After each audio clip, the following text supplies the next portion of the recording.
నమస్తే friends, welcome to బ్లౌజమ్ channel. మనకి రేపు గంగ జాతర అండి.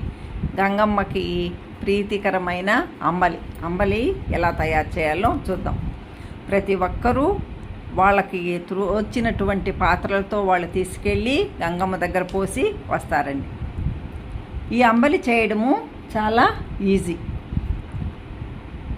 కొంతమందికి తెలియదు ఎలా చేయాలో అని ఇబ్బంది పడుతుంటారు, కానీ చేయడం చాలా ఈజీ అండి. మేమైతే పల్లెల్లో ఉండేటప్పుడు చెరుకు గానిగలు ఆడేవాళ్ళు. ఆ పని వాళ్ళు ఉంటారు కదా, వాళ్ళకి అంబలి కాంచి తీసుకెళ్ళి ఇచ్చేవాళ్ళం. మార్నింగ్ చూడండి, ఒక 4 స్పూన్లు రాగి పిండి వేసుకున్నాను.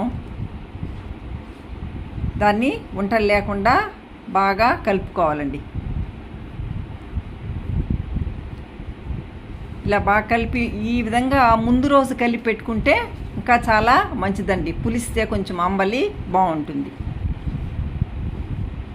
మార్నింగ్ చేయాలంటే నైట్ కలుపుకోవాలి, నైట్ చేయాలంటే మార్నింగు రాగి పిండి కలిపి పెట్టుకోవాలండి.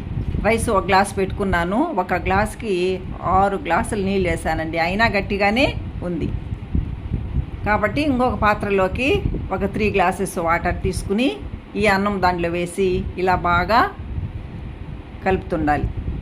బాగా మెత్తగా అయిన తర్వాత అన్నము అప్పుడు వేయాలండి. ఇక మనం రాగి పిండి కలిపాం కదా, అది బియ్యంగా ఉండేటప్పుడు వేస్తే ఇది ఇంకా కొంచెము బియ్యంలాగా అయిపోతుందండి. కొత్తగా ఉడికిన తర్వాత దీన్ని వేసి ఇలా బాగా కలపాలి. చూడండి, బాగా కలిసిపోయింది. తక్కువే పెట్టుకోవాలండి ఫ్లేము. లో ఫ్లేమ్లో పెట్టుకుని ఇలా కలుపుతూ ఉండాలి.